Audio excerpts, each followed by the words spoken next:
उपदेशों में कहा जाता है सच बोलो, पर सच सुनो भी तो सही। सच सुनने की भी हिम्मत रखो। कोई सत्य बात हमें कहता है तो वो हमें कड़वी नहीं लगनी चाहिए, उसमें थोड़ा सा शहद मिलाओ और पी जाओ। केवल बोलना ही काफी नहीं, सुनना उससे भी अधिक महत्वपूर्ण है। संन्यास बहुत से लोग ले लेते हैं, कुछ तो शांत आत्माओं में हो जाते हैं, साधना में उनका चित्त लग जाता है, और कुछ समाज पर बोझ बन जाते हैं, अहंकार में भर जाते हैं, कदम कदम पे दूसरों का अपमान करते हैं।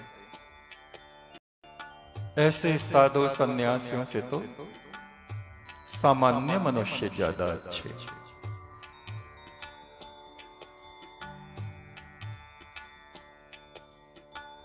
केवल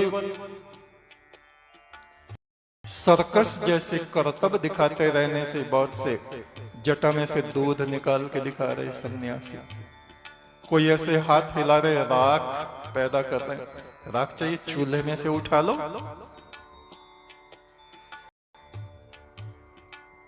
लोगों को जादूगरी दिखा के मूर्ख बना रहे हैं। वे मूर्ख नहीं बन रहे, अपनी आत्मा का हनन कर रहे हैं। सर्कस जैसी दिखाते हैं। ये न योगी है, न साधु है, न सन्यासी।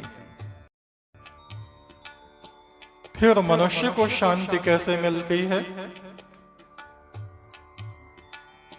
तेन त्यक्तेन भुंजिता मां कश्चित्।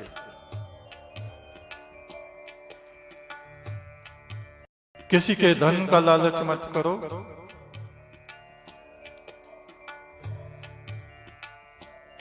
और त्याग पूर्वक जो मिलता है उसमें भी त्याग पूर्वक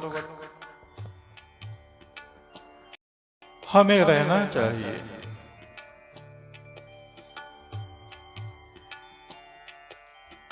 हम लोग जब अध्ययन कर रहे थे, पढ़ रहे थे देहरादून में, वहां एक बड़े विद्वान हुआ करते थे, नौटियाल। पहाड़ के रहने वाले बड़े विद्वान, दार्शनिक, तेजस्वी। कभी जूते चप्पल नहीं पहनते थे, नंगे पैर इधर से उधर विचरण करते। हमने पूछा, आप जूते चप्पल क्यों नहीं पहनते? कहा, ये शरीर जो है पृथ्वी की ऊर्जा को ग्रहण करता है, और जब इन दोनों के बीच में अवरोध आ गया, चप्पल आ गए, जूते आ गए, मोजे आ गए, तो उसकी ऊर्जा, उसके ममत्व, मां जैसे प्यार को, शक्तियों को मनुष्य खो देता है। उन्होंने कहा, मुझे देखो, 60-65 साल की मेरी उम्र हो गई, आज तक मुझे बुखार तक नहीं आया,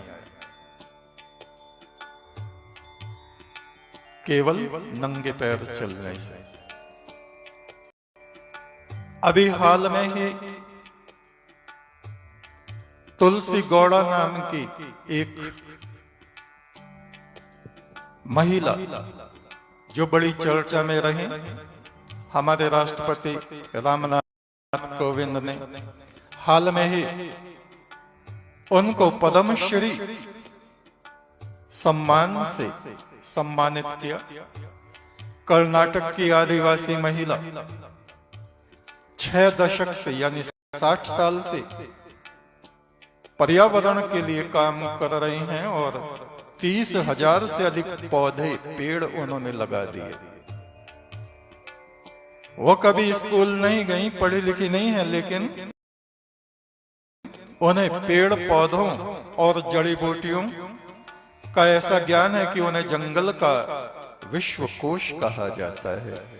नंगे पैर राष्ट्र भवन में पहुंचे। राष्ट्रपति भवन में आप देखिए कितनी महान महिला। और ऐसा धन्य हमारा देश है जहां हर एक वर्ग के लोग को सम्मान दिया जाता है। ये भारत भूमि, ये देवभूमि, ये हमारी संस्कृति है। बोलो हिंदू राष्ट्र भारत वर्ष की जय।